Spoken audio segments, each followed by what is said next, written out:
नमस्कार. आज आपण करणार आहेत 8 ते 10 लोकांना पुरेन असं एवढा हक्का नूडल्स करणार आहेत. गाड्यावर मिळतं तसं परफेक्ट मेजरमेंटने करणार आहेत. अचूक प्रमाणात आहे रेसिपी पूर्ण बघा. रेसिपीला सुरुवात करू. एक अशी मोठी कढई घेतलेली, त्यामध्ये 4 ग्लास पाणी ठेवलेले. पाणी लवकर चवीप्रमाणे मीठ टाकायचं आणि नूडल्स टाकून घ्यायचे. नूडल्स काय जास्त टाइम लागत नाही, लगेच शिजते बघा. 8 ते 10 मिनिटांमध्ये चांगलं नूडल्स शिजलेलं येतं. त्याला चाळणीवर काढून घ्यायचं आणि पूर्ण पाणी काढायचं त्यामधलं. पूर्णपणे नूडल्स शिजवायचे नाहीत, 80% शिजवायचे. आणि असं एकदम असं मोकळं करून घ्यायचे आणि फॅन खाली थंड करण्यासाठी ठेवायचं.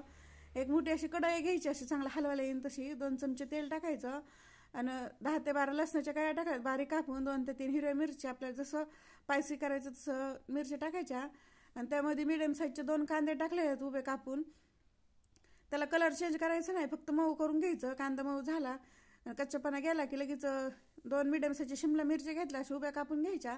आपल्या आवडीप्रमाणे कोणत्याही भाज्या वापरू शकता. पत्ता गोबी, गाजर, मशरूम, जे आपल्याला आवडतं ते भाज्या टाकून घ्यायच्या.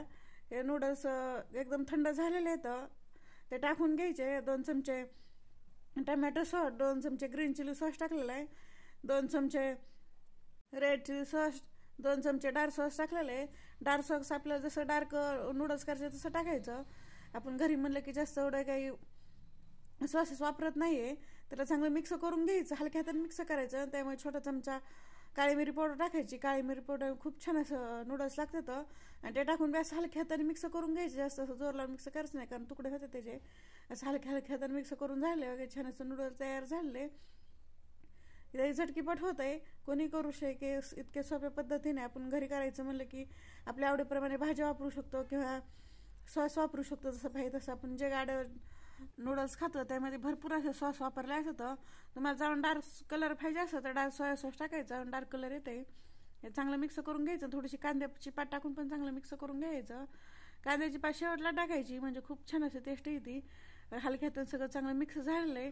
नूडल्स तयार येतं. प्लेट मी टाकून घ्यायचे, प्लेट मी टाकून घ्यायचे की छान असे मोकळे झाले. तर शिजले की लगेच चाळणीवर काढायचं, पूर्ण पाणी काढायचं आणि फॅन खाली ठेवायचं, म्हणजे असे मोकळे होतं. अजिबात चिकट होत नाही. तर त्यावरती थोडीशी कांद्याची पात टाकून घ्यायची. आपले हक्का नूडल्स घरच्या घरी तयार येतं. लहानांपासून ते मोठ्यांपर्यंत सगळ्याला आवडतील असे हक्का नूडल्स तयार येतं. हे सगळ्यांचे फेवरेट असतं. बाहेरनं काही आणायची गरज लागत नाही. घरच्या साहित्यामध्ये परफेक्ट मेजरमेंटने होतंय. आणि बाहेर आपण खातो गाड्यावरती, त्यापेक्षा बी आपल्या घरी छान असे हक्का नूडल्स तयार होत होतं. हे माझी रेसिपी कशी वाटली कमेंटमध्ये नक्की सांगा. लाईक करा, शेअर करा, चॅनल जर नवीन असं सबस्क्राईब करा आणि बेल आयकॉन दाबायला विसरू नका.